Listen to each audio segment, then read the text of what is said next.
Okay, तर superposition of वेव्हच्या या next क्लासमध्ये, आता या क्लासमध्ये आपण ज्या गोष्टी डिस्कस करणार आहोत त्यामध्ये आहे वेव्ह रिफ्लेक्शन आणि स्टँडिंग वेव्ह. हालाकी जर पाहिलं तर रिफ्लेक्शन ऑफ वेव्ह हा टॉपिक आपण आधी डिस्कस केलेला आहे आणि त्याचंच कनेक्शन आता आपण स्टँडिंग वेव्ह सोबत जोडणार आहोत आणि त्याच्यावरचे काही क्वेश्चन सुद्धा करू. आणि महत्त्वाचा टॉपिक आहे, किचकट आहे थोडासा, पण तरी तुम्ही थोडंसं व्यवस्थित लक्ष दिलं तर खूप इझी जाईल तुम्हाला. ठीक आहे, चला सुरुवात करूया. तर रिफ्लेक्शन ऑफ वेव मध्ये आपण जेव्हा एखादी वेव पाठवतो, लेट्स से मैंने कोई सिंपल हार्मोनिक वेव या ट्रैवलिंग वेव भेजी और सामने वो दीवार है, तो वो दीवार एक मीडियम कंसिडर किया जाएगा. तो मान लो ये वेव गई, इस दीवार पे स्ट्राइक हुई और यहां से रिफ्लेक्ट होकर आई, तो हम कहेंगे this is the reflection of, let's say मैंने क्रीज भेजा है तो transverse wave from a denser medium. तो जब डेंसर मीडियम है तो उसको हम ऐसा मानेंगे कि वो उसका क्या कौन सा एंड होगा, रिजिड एंड, क्योंकि दैट पार्टिकल जहां पे वेव पहुंची वो पार्टिकल ऑसिलेट होने के लिए फ्री नहीं है. फ्री आएगा तो पार्टिकल नहीं, रिजिड मीडियम है. तो हम पहले तो रिफ्लेक्शन रिजिड एंड से स्टडी करेंगे कि सामने वाला मीडियम रिजिड होगा, और फिर सेकंड वाला हम रिफ्लेक्शन वेव का स्टडी करेंगे किसके लिए, कि कहां से, फ्री एंड से, यानी कि जिस पार्टिकल पे वेव पहुंची वो पार्टिकल भी ऑसिलेशन के लिए कैसा है, फ्री है. तो पहले रिजिड एंड की कहानी देखते हैं. ये मैं पढ़ा चुका हूं ऑलरेडी, मैं रिवाइज करके देता हूं. Reflection from a rigid and, और हम कहेंगे मैं ट्रांसवर्स वेव भेज रहा हूं स्ट्रिंग में, तो this is the reflection of transverse wave from a denser medium, right.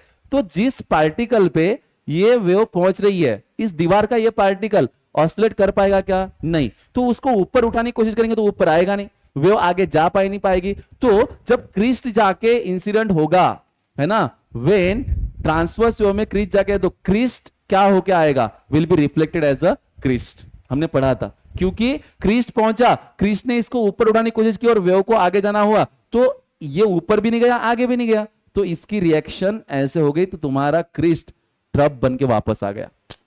ये समझाया था ना मैंने. और अगर ट्रप आता तो क्रिस्ट बन गया. ये जो ऊपर से गई ये तुम्हारी इंसिडेंट वेव है, और ये जो नीचे वाली है ये कौन सी है, रिफ्लेक्टेड वेव. हे शिकवलेलं आहे बरं मी, मला वाटतं युट्यूबला टाकलेला आहे का आपण हा व्हिडिओ, चेक करून घ्याल. हे शिकवलेलं आहे, फक्त रिवीजन सुरू आहे. तो जब भी क्रिस्ट जाके गिरेगा रिजिड एंड पे, it will reflected as a trough. तो क्रिस्ट क्या बनून येते, ट्रफ. क्रिस्ट क्या बन के आता है, ट्रफ, और ट्रफ जाएगा तो क्या बन के आएगा, क्रिस्ट. अब मैंने बताओ फेज चेंज होगा क्या यहां पे, तो ये डिपेंड करेगा कि वेलोसिटी का क्या हुआ. तो वेव वेलोसिटी तो हर बार रिवर्स होती है. हमने पढ़ा था कि वेव की जो वेलोसिटी है, वेलोसिटी ऑफ वेव, वो तो रिवर्स हुई है. क्या पार्टिकल की वेलोसिटी रिवर्स हुई है, यस. पार्टिकल ऊपर जाना चाहता लेकिन कहां गया, नीचे. तो जो पार्टिकल वेलोसिटी है वो क्या हुई है, रिवर्स. और जब पार्टिकल वेलोसिटी रिवर्स होती है तो बेटा फेज चेंज कितने का होता है, पाई का. तो फेज चेंज कितने का होता है, पाई. फेज चेंज दोनों ऑप्शन होते रिफ्लेक्शन मध्ये, एक तर पाई किंवा 0. ठीक है, तो इथं फेज चेंज किती झाला, पायचा. नेक्स्ट, अब मैं ट्रांसवर्स वेव को भेजा, ये क्रिस्ट है, और ये जाके इस रिंग को, जो रिंग उसमें मूव हो सकती है ऊपर नीचे, तो now the particle is free to oscillate. तो क्रिस्ट गया तो वापस भी क्या आता है उधर से, क्रिस्ट ही वापस आता है. तो crest will reflected as a crest. Trough जाए तो क्या रिफ्लेक्ट होता है, ट्रफ. अच्छा, वेव की वेलोसिटी तो हर केस में क्या होती है, हमने पढ़ा था, रिवर्स. और पार्टिकल वेलोसिटी यहां पे रिवर्स हो रही क्या, नहीं, यहां पे चेंज नहीं हो रही है. तो जो फेज चेंज होगा बच्चों, जो फेज चेंज होगा वो फेज चेंज कितना होगा, 0 रेडियन का होगा. फेज चेंज कितना होगा, 0. ये जाने वाली वेव थी और ये आने वाली वेव थी. लेकिन ये जो दो चीजें मैंने अभी बताई आपको, यह फक्त वरवर गप्पा केला मी. अब मैं जाऊंगा इसके मैथमेटिक्स के अंदर, इसके मैथमेटिकल डेप्थ के अंदर. तो चलिए पहले डेंसर वेव की बात करते हैं, डेंसर मीडियम की बात करते हैं. तो mathematical analysis for the wave when it reflected from the rigid and. तो कहानी में आइए वापस. ये एक स्ट्रिंग है जो रिजिड एंड में फंसी हुई है. मैंने इधर से एक वेव भेजा, यानी कि ये वेव जाके इसका क्रिस्ट यहां पे पहुंचेगा, जैसे यहां पे मैं थोड़ा ऊपर निकाला उसको. तो ये जो वेव जा रही है, कौन सी वेव थी हमारी, ये ट्रैवलिंग वेव जा रही है. इसका इक्वेशन होगा ना कुछ, और क्या होगा इसका इक्वेशन, ये y सफिक्स i लिखा, I रिप्रेजेंट इंसिडेंट वेव. तो उसका इक्वेशन होगा a sine omega T minus के x. Negative represent wave positive x axis में जा रही है. अब जब जाएगी, टप्पा खा के वापस आएगी, तो रिफ्लेक्टेड वेव का इक्वेशन yr बनेगा, और वो बनेगा a sine omega T minus नहीं प्लस के एक्स. लेकिन फेज चेंज भी तो आएगा, क्योंकि फेज चेंज कितने का होता है डेंसर मीडियम के लिए, पाई का. इसलिए ये रिफ्लेक्टेड वेव का इक्वेशन, ये इंसिडेंट वेव का इक्वेशन दोनों लिखे। फॉर इंसिडेंट वेव बोला Y I is equal to A sine omega T minus के एक्स, और रिफ्लेक्टेड वेव के लिए वाई आर क्या बना, A sine omega T minus नहीं प्लस के एक्स, और फेज चेंज कितने का, पाई का। ओके, अब अगर इन दोनों को हम ऐड करते हैं, इनका सुपर पोजिशन करते हैं, और जो रिजल्टेंट वेव मिलेगी, सॉरी रिजल्ट वेव नहीं, अभी रिफ्लेक्टेड वेव की बात हो रही है, वाई आर, तो वाई आर को देखो मैंने कैसे लिखा, माइनस ए साइन ओमेगा टी माइनस के एक्स। क्यों, क्योंकि sine theta plus pi is minus sine theta, तो मैंने इस साइन को साइन ही रखा, साइन लिखा माइनस और पाई को गायब कर दिया, तो क्या हुआ इक्वेशन, माइनस ए sine omega T plus K x. अब ये पहली वेव और ये दूसरी वेव रिफ्लेक्टेड वेव, इन दोनों का अगर सुपर पोजिशन किया तो जो रिजल्टेंट वेव मुझे मिलेगी वो कौन सी मिलेगी, देखो माइनस ट्वाइस ए sine k x cos omega T. याला पाहिल्यानंतर तुम्हाला काय वाटते, कशाचं इक्वेशन आहे, स्टेशनरी वेव्हचं, कारण मी तुम्हाला सांगितलेलं आहे sign k x cos omega T असं रूप असलं की ते कोणती वेव आहे, स्टेशनरी वेव। आणि हे जे के एक्स वाली टर्म असते, के वाली टर्म, ते कशाला रिप्रेझेंट करते, एम्प्लिट्यूडला। तो 2a साइन के एक्स हा काय झाला, तर रिझल्टंट स्टेशनरी वेवचा एम्प्लीट्यूड। अब देखो भाई, अगर मैंने मान लो x की वैल्यू क्या पुट कर दी, जीरो, x की वैल्यू क्या पुट कर दी, जीरो, तो अगर साइन जीरो पुट कर दिया तो एम्प्लीट्यूड क्या हो जाएगा, जीरो। मतलब x is equal to zero पे एम्प्लीट्यूड क्या होता है, जीरो, रिजल्टेंट एम्प्लीट्यूड जीरो होता है, तो वहां पे क्या बनेगा, नोड। तो आप देखो अगर ये वेव आई और यहां पे मैं x is equal to zero लेता हूं, आगे तो वेव जा ही नहीं रही है, अगर जाती तो इधर भी x से आगे नापता, इधर भी x से आगे नापता, तो x is equal to zero पे यहां पे एक क्रिस्ट पहुंचा तो वापस क्या आया, ट्रफ। तो इस पॉइंट पे रिजल्टेंट एम्प्लीट्यूड जीरो था, तो क्या बना, नोड। ये पार्टिकल हिलने के लिए राजी नहीं ना, तो क्या बना है, नोड। तो x is equal to zero पे क्या बनता है, नोड।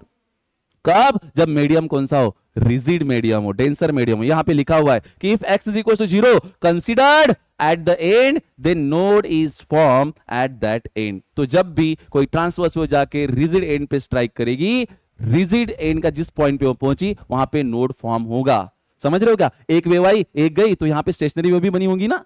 ठीक है, आगे बढ़ते हैं नेक्स्ट। ये इक्वेशन समझ लगा, लक्ष ठेवा बरेल कसा है, minus 2a sign k x, एकदा डबल डबल डबल,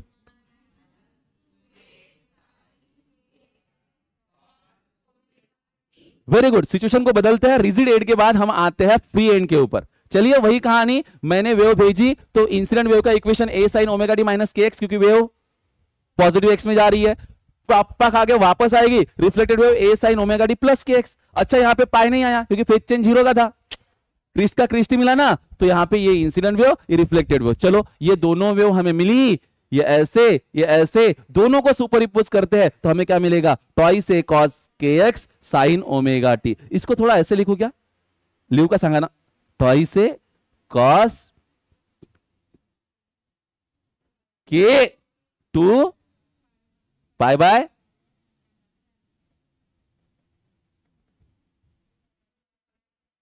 तुम्हाला असं वाटू राहिलं का हे पाहायला कुठे पाहायला,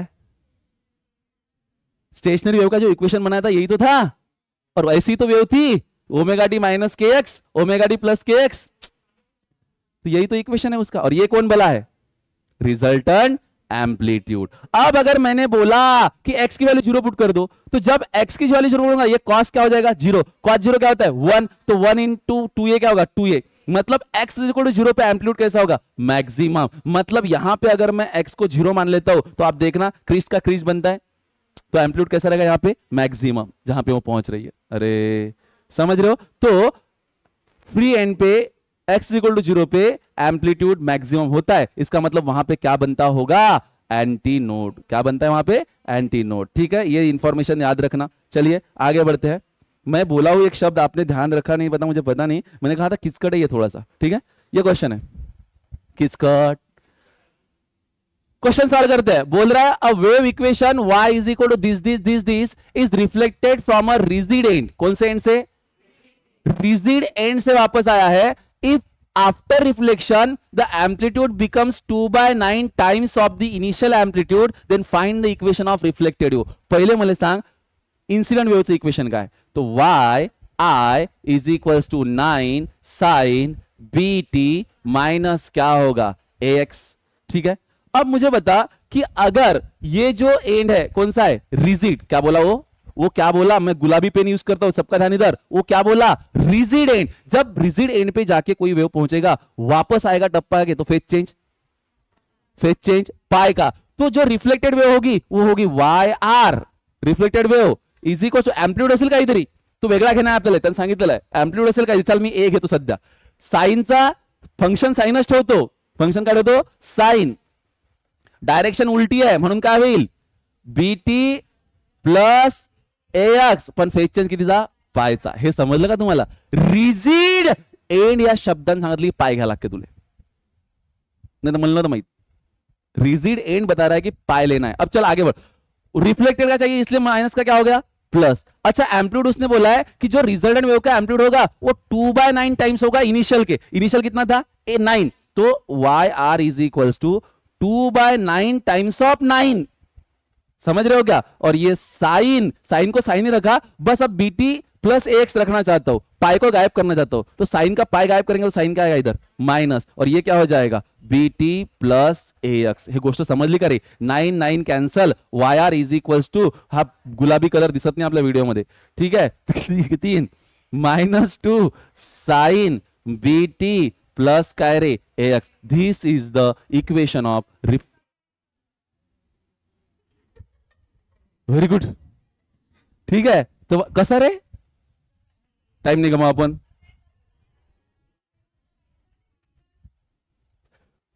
रिफ्लेक्टेड वेव्हचं इक्वेशन समजलं का? कसं आलं -2 साइन बीटी प्लस एक्स, कसं आलं समजलं का? जर समजलं असेल तर पुढचा क्वेश्चन सॉल्व्ह करून दाखवा। पुढचा क्वेश्चन नाही, इंपॉर्टंट पॉइंट आहेत, पुढे महत्वाचे पॉइंट आहे, लक्ष द्या, मग क्वेश्चन सॉल्व्ह करू, ठीक आहे? चला काय म्हणते बा, मी सांगितलं तुम्हाला हा टॉपिक थोडासा किचकट आहे म्हणून, है की नाही? पहा आता मजा, ठीक, तू बोलूच नको सध्या, थांब, ओके। हे तर नशीब आहे की यात तिकडला आवाज रेकॉर्ड नाही होत, नाही तर रस्त्याला टाइम नसता लागला मला, सगळंच किचकट जाते। लक्ष द्या, इफ इंसिडेंट वेव इज, मान लो इंसिडेंट वेव क्या है, y1 इज इक्वल टू क्या है बच्चों, ए कॉस ओमेगा टी माइनस के एक्स। आता लोक काय घेतले तुम्ही साइन, आता काय आली, होऊ शकते असं, ठीक आहे। आणि तर then the equation of stationary wave when incident wave is reflected from the rigid end x is equal to 0 is, तर आता तुमची रिफ्लेक्टेड वेव कशी होईल, रिजिड एंड वर जर असलं तर इथं omega t minus k x चा पहिले काय होईल omega T plus K x, आणि फेज चेंज किती जाईल पायचा, तर परत कॉसचा काय होऊन जाईल तुमचा मायनस साइन होते तो, ठीक आहे। आणि त्याला जर सॉल्व्ह केलं तर तुमचं रिझल्टंट वेवचं इक्वेशन आहे ते हे। मेन मुद्दा मला याच्यावर फोकस करायचा आहे की पहिले जेव्हा साइनची केस होती आणि रिजिड वरून रिफ्लेक्ट झालं तेव्हा इक्वेशन काय होतं -2a, पहिले होतं -2a पहिली केस, रिजिड एंडची फर्स्ट केस काय होती -2a sign k x cos omega T, और दूसरी केस की थी y resultant is equal to, second case भी बताई ना भाई, माइनस का वो गायब हो गया था, प्लस हो गया था ना, तो क्या था 2a कॉस के एक्स कॉस ओमेगा टी, अब कॉस वाला फंक्शन है, सांगितलं मी पहिले किचकट आहे, resultant twice A sine k x sine omega, सरळ सरळ सांगतो तुम्हाला काय, जेव्हा जेव्हा रिजिड एंड शब्द येईल की रिजिड एंड येईल ना शब्द, रिजिड एंड, जेव्हा जेव्हा रिजिड एंड हा शब्द येईल ना तेव्हा तेव्हा या एम्प्लिट्यूड मध्ये या के च्या सोबत साइनच घ्यायचा,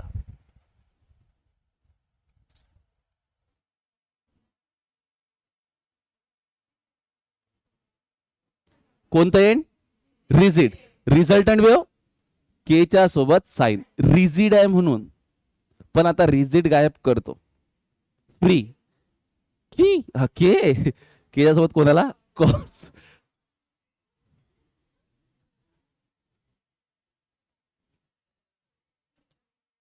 रिजिड एंड के च्या सोबत कोणाला साइन, ओके। चला एंड बदलू, कोणता एंड फ्री एंड, के च्या सोबत कोणाला कॉस, कळतंय लक्ष देत आहे। आणि दुसरं ज्यावेळेस तुमची इन्सिडेंट वेव्ह कॉसच्या रूपात होती तेव्हा रिझल्टंट वेव्ह दोन्ही बी कॉस होते, ज्यावेळेस तुमची इन्सिडेंट वेव्ह कॉसच्या फॉर्ममध्ये होती तेव्हा तुमच्या रिझल्ट वेव्ह दोन्ही बी साइन होते, म्हणजे येणारी वेव्ह जेव्हा कॉसच्या रूपात असेल तर रिझल्ट वेव्ह मध्ये साइन नाही तर कॉस, अरे पण जेव्हा येणारी वेव्ह साईनच्या रूपात असेल तेव्हा रिझल्ट मध्ये साईन कॉस किंवा कॉस साईन. पण जर रिझिडेंट असेल तर के सोबत साईन. समजलं का? एवढं जर तुमच्या लक्षात राहील तर या टॉपिक वरचा कुठलाच प्रश्न बाई या टॉपिक वरचा कुठलाच प्रश्न तुमचा चुकणार नाही. चला यस ओके 2 मिनिटं फक्त. हा घे तमरी काय आणली मी लिहून. मला माहिती होतं मनसुडे म्हणते रिपीट करा कारण मी पहिलेच सांगितलं होतं टॉपिक कसं आहे. ठीक आहे पा आपल्याजवळ 2 जात आहेत. किती जात आहेत? 2 जाते नाही जात. येणाऱ्या वेळ एक तर साईनच्या रूपात असू शकते नाही तर येणारी वेळ एक तर साईनच्या रूपात नाही तर. आता पहिले साईनच्या बद्दल विचार करू. साईनच्या रूपात आली ते कशी दिसते? वाय आय कशी y i is equal to A sine omega t minus k x. आता हे जर रिजिड एंड म्हणून रिफ्लेक्ट झाली रिजिड एंड तेव्हा तुमची रिझल्टंट वेव्ह कशी असते? त्यात करा तो साइन के एक्स पा -2a sign k x cos. Rigid and reflect के सोबत साइन रिजिड एंड रिफ्लेक्ट के सोबत साइन. ठीक आहे. अच्छा फ्री एंड रिफ्लेक्ट के सोबत कॉस फ्री एंड रिफ्लेक्ट के सोबत कॉस. अच्छा नेक्स्ट जेव्हा साइन आहे तर तेव्हा रिझल्ट मध्ये साइन कॉस कॉस साइन आणि जेव्हा कॉस आहे तेव्हा साइन साइन कॉस कॉस. कळलं का? काही प्रॉब्लेम? आणि या एकाच केसमध्ये निगेटिव्ह आहे त्याचा काही जास्त सिग्निफिकन्स बी नाही आहे ते तुमच्या लक्षात येईलच पुढे. समजलं आता? झालं कन्फ्युजन दूर? चला नेक्स्ट. हा आलं का रे लक्षात?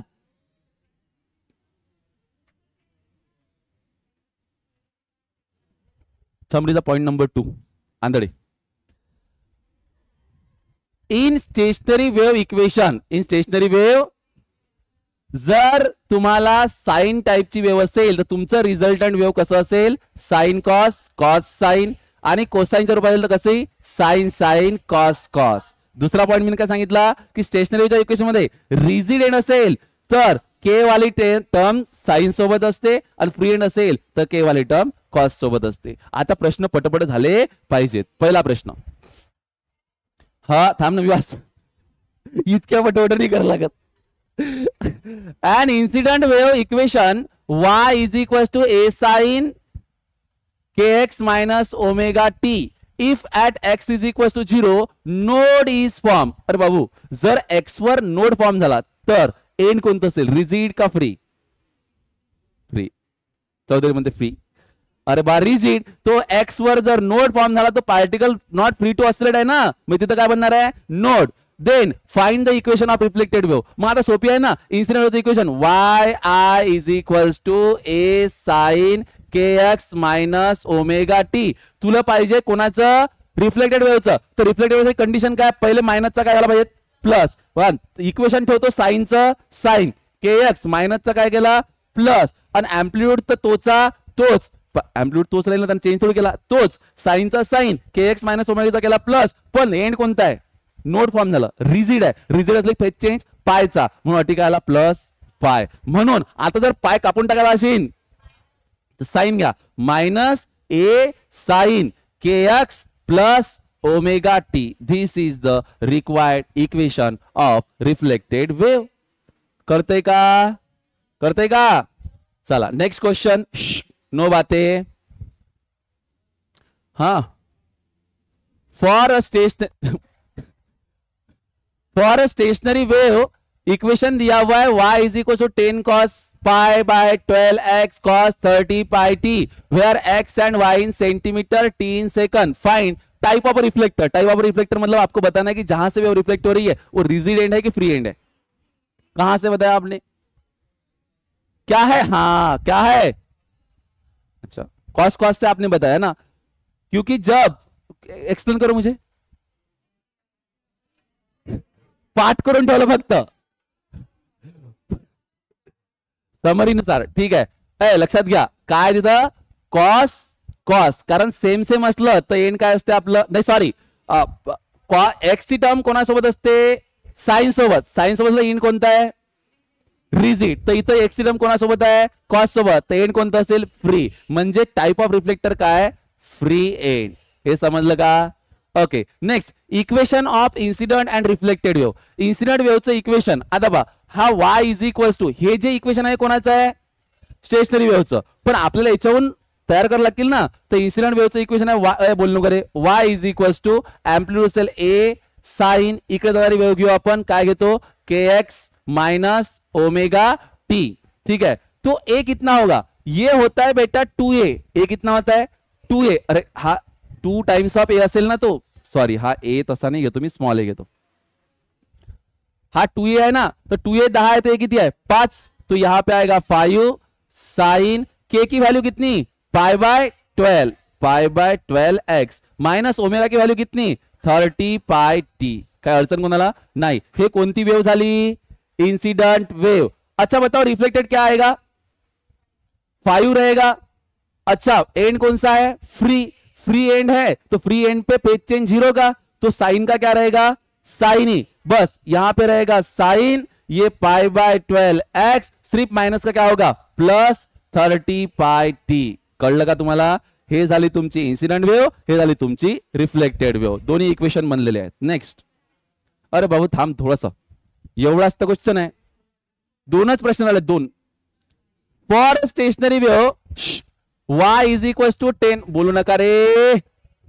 दोन क्वेश्चन करा झालं ब्रेक आहे मग.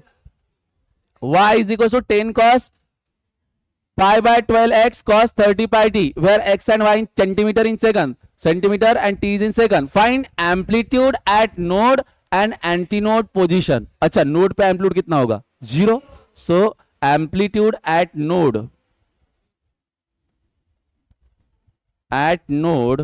एम्पलीट्यूड कितना हो जाएगा 0 एंड एट एंटीनोड एम्पलीट्यूड कितना हो जाएगा बेटा बता. ये स्टेशनरी वेव ही है तो मैक्सिमम एम्पलीट्यूड होता है कितना होगा 10 तो कितना हो जाएगा ये 10 सेंटीमीटर. ठीक है दूसरा क्या है रे डिस्टेंस बिटवीन 2 सक्सेसिव नोड. बताओ दो नोड के बीच में का डिस्टेंस कितना होता है नोड टू नोड कितना डिस्टेंस होता है लैम्बडा बाय 2. 4 नहीं रे गधो लैम्बडा बाय 2. तो डिस्टेंस पोरियो बोलू नका.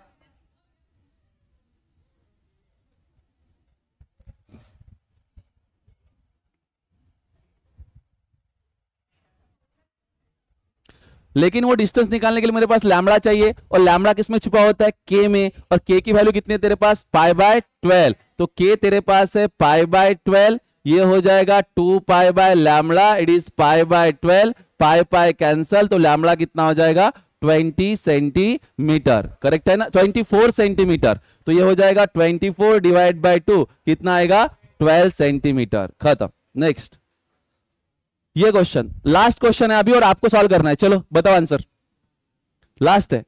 सांगा लवकर पटापट आंसर सांग समीक्षा. हा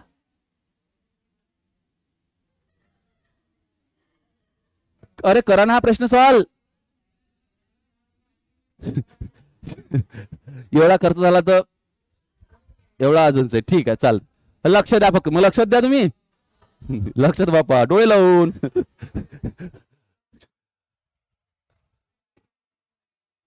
A wave disturbance in a medium is described by y is equals to this and this where x and y in this and time in this then a b c d और नीचे 4 options दिए गए हैं और आपको बताना है कि नीचे दिए गई कंडीशन कौन सी ट्रू है. जैसे उसने पहले पूछा कि node occurs at x is equal to this one antinode occurs at x is equal to this speed इतनी है वेवलेंथ इतनी है तो कैलकुलेट करना पड़ेगा. तो पहले इक्वेशन क्या है तुम्हारे पास y is equal to 0.02 cos of 50 pi t plus pi by 2 into cos 10 pi x. पहले क्या करता हूं देखो कॉस के ए ओमेगा टी के साथ पाई बाय 2 है तो इसको गायब करके साइन लिख देता हूं. मतलब ये हो जाएगा y is equal to 0.02 sine 50 pi t into cos 10 pi x. ठीक ओके अब आगे ये बन गया तुम्हारा रिजल्टेंट वेव का इक्वेशन. तुम्हें चेक करना है बाकी कंडीशन क्या क्या मिलता है देखो तुम कंपेयर कर करके. तो पहले t के साथ में कौन है ओमेगा तो तेरे पास ओमेगा कितना है 50 पाई अच्छा x के साथ में k, तो k की वैल्यू कितनी है 10 पाई, k कितना होता है 2 pi by lambda is equal to क्या होगा 10 पाई, यहां पे पाई पाई कैंसल, तो लैम्बडा इज इक्वल टू हो जाएगा 2 पाई बाय 10, तो लैम्बडा इज इक्वल टू क्या होगा 0.2, तो लैम्बडा 0.2 वाला ऑप्शन, वेवलेंथ इज 0.2, ये करेक्ट है, ये करेक्ट है. कळलं का तुम्हाला? हा सगळ्यात डी आहे, तर मग पुढे अजून सॉल्व्ह करावं लागेल.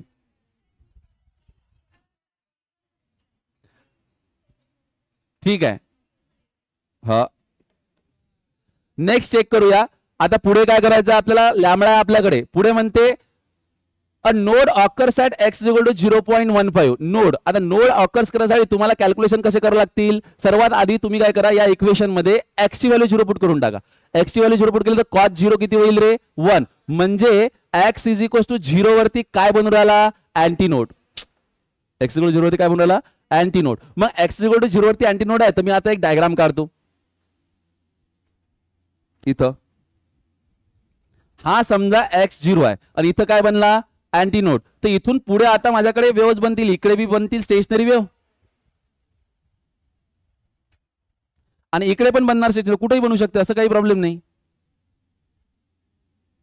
तर अँटीनोडच्या या साईडला इकडे जर आला तर इथं काय बनणार आहे नोड, इथं काय बनणार आहे नोड, इथं काय बनणार आहे नोड. तर आता आपण काय करू, इथून पासून इथपर्यंत डिस्टन्स मला माहिती किती आहे, हे किती असते लॅम्बडा बाय 2. तर नोड साठी distance of a node, node साठी आपलं डिस्टन्स आहे लॅम्बडा बाय 2. आणि लॅम्बडा किती आहे तुम्ही काढलेला, लॅम्बडा किती आहे थांबतो, डिस्टन्स ऑफ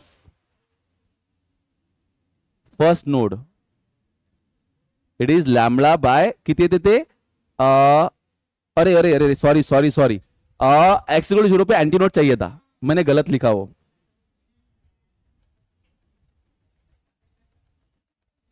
हाँ इकडे चाललो ठीक, सॉरी पेड घ्या म्हणते विकत. बस बस बस बस चुकलंच डायरेक्ट इकडे. अरे तर पोरो एक्स, अरे अरे इकडे काय antinode, x is equal to 0 वरती अटी काय नोड नोड नोड नोड. तर आता हे अंतर किती पाहिजे रे बाळा लॅम्बडा बाय 4, कारण एक्स इक्वल टू 0 वरती अँटीनोड आहे, तर पहिला नोड किती असेल लॅम्बडा बाय 4. तर मग आता जर समजा नोडचं डिस्टन्स पाहिजे पहिला, तर lambda by 4 that is 0.2 divide by 4, तर हा किती येते तो 2 20, 0.5 तो डेसिमल 0.05, म्हणजे हा येईल तुमचा 0. नोड कितीवर 0.05. ठीक आहे. अच्छा इथं एक्स इक्वल टू 0 आणि त्यानंतर काय अँटी नोड, अँटीनोड कितीवर बनते आता पहा, अँटीनोडची व्हॅल्यू सांगा मग किती येईल, परत किती येईल तो लॅम्बडा बाय 2, लॅम्बडा बाय 2 म्हणजे किती येईल 0.2 डिवाइड बाय काय येईल 2 म्हणजे 0.1. तर हा जो असेल याच्यानंतर हा असेल 0.1, हे समजून आलं काय मी तुम्हाला 0.1 0.5 0.5 0.05 0.05 0.05 किती होईल 0.15, 15 होतील ना ते, म्हणजे इथं काय येईल 0.15. त्यानंतरचा हा हा किती येईल 0.1 0.2 0. किती येईल 15 नंतर 0.2 नंतर 0.25 0.3. समजलं का, हे जर व्यवस्थित समजलं नाही तर एकदा नीट घरी ड्रॉ करून पाहायचा. ठीक आहे. आता कंडिशन पाय, node occurs at x equal to 0.15, 0.15 वर काय बनलेला आहे नोड, तर हे करेक्ट आहे. Antinode occurs at x equal to 0.3, 0.3 वर काय बनलेला आहे अँटीनोड, हे पण काय करेक्ट आहे. Speed of wave, speed of wave, speed of wave काय येईल v is equal to omega upon k, कारण 5 दिले आहे, ओमेगा ओमेगा 50 पाय के 10 पाय, पाय पाय कॅन्सल किती आला 5, हे बी काय करेक्ट. वेवलेंथ 0.2 आधी झाली आहे, म्हणजे हे चारी पण करेक्ट आहे, म्हणजे ऑप्शन कोणता आहे सी. कळतंय का तुम्हाला. ठीक आहे. तर या टॉपिकला इथंच खतम करू, बाकी उद्या घेऊ आता.